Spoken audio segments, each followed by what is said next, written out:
You may write me down in history. Maya Angelou was born Margaret With your Johnson bitter, on twisted April lies. 24th, 1928 in St. Louis, Missouri. Maya and her brother You Bailey may try lived in St. Louis with her mother and father, in but the very soon dirt, their parents split up and they were forced to move to Stamps, Arkansas still like with their dust. grandmother Annie Henderson. Maya would visit her mother occasionally, and in one instance, her mother's boyfriend had raped her at 7 years old and caused her to go mute. Why are you While this was happening, this is when her love for poetry arose. When Maya came back to Stamps, her grandmother tried to help her gain her voice back. And so she did. She gained back her voice through poetry. Her hometown also influenced her writing because of the racial segregation in both Arkansas and Missouri. With the certainty, For high school, she moved to San Francisco to go to George Washington High School. springing high. But she received a scholarship from the California Labor School that gave her a chance to dance, sing, and act.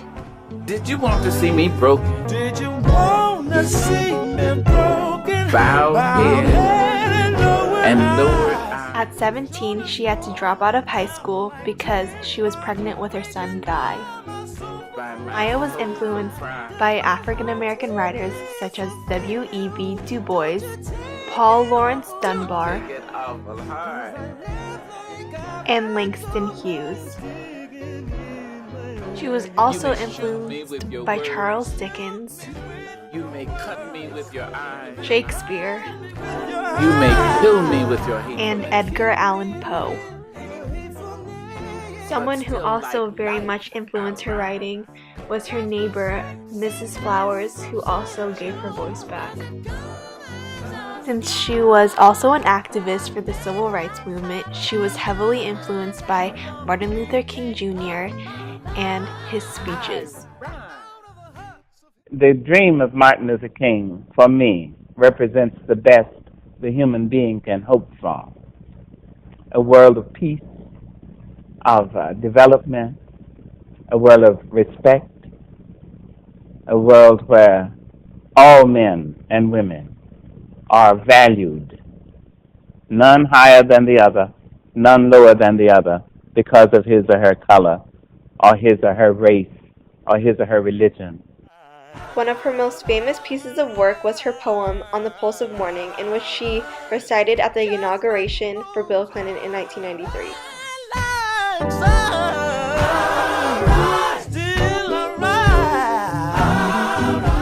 The poem read, "A rock, a river, a tree, hosts of species long since departed, mark the mastodon, the dinosaur who left dry tokens of their sojourn here on our planet floor.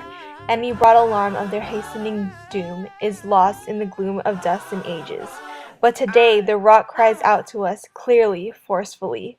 Come, you may stand upon my back and face your distant destiny, but seek no haven in my shadow. I will give you no hiding place down here. You created only A little lower than the angels, have crouched too long in the bruising darkness, have lain too long face down in ignorance, your mouths spilling words armed for slaughter. The rock cries out to us today, you may stand upon me, but do not hide your face. Across the wall of the world, a river sings a beautiful song.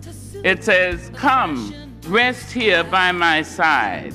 Each of you, a bordered country, delicate and strangely made, proud, yet thrusting perpetually under siege. Your armed struggles for profit have left collars of waste upon my shore, currents of debris upon my breast.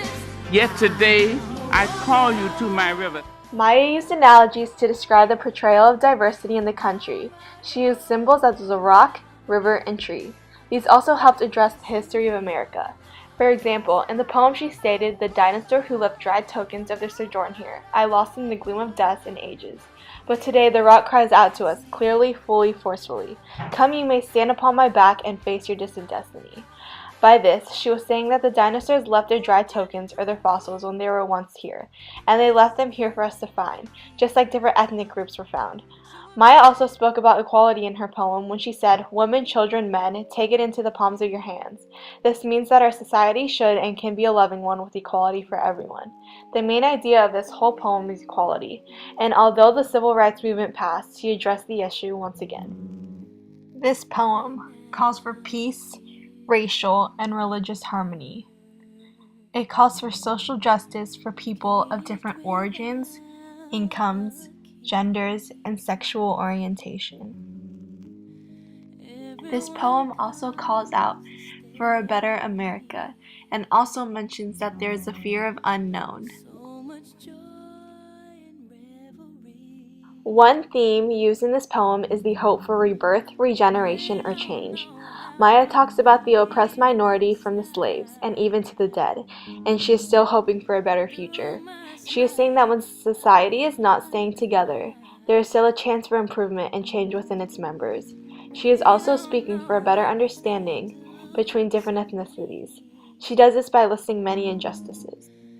One of the characters that is described in this poem is one who is discriminated against. The voice of the poem is the narrator's voice. In a somber mood, she is stating her personal experiences and those of others. Her voice shows a representativeness ability to speak for and to the people. A main theme of Maya Angelou's poems were equality and diversity. For example, another poem that is of the same topic is her poem Equality. This poem is stating that if there is equality, then there will be freedom, and we lived a painful history which is up for change if we live with clear eyes and have open ears. Maya Angelou was a brilliant singer, dancer, actress, director, poet, and writer. On the Pulse of Morning gave a different perspective on equality and diversity because she is using nature in a different way. She has contributed to the civil rights as an activist and has inspired many with her quotes and many writers with her books, biographies, and poems. She has won many awards appreciating her love for writing and the content of her work.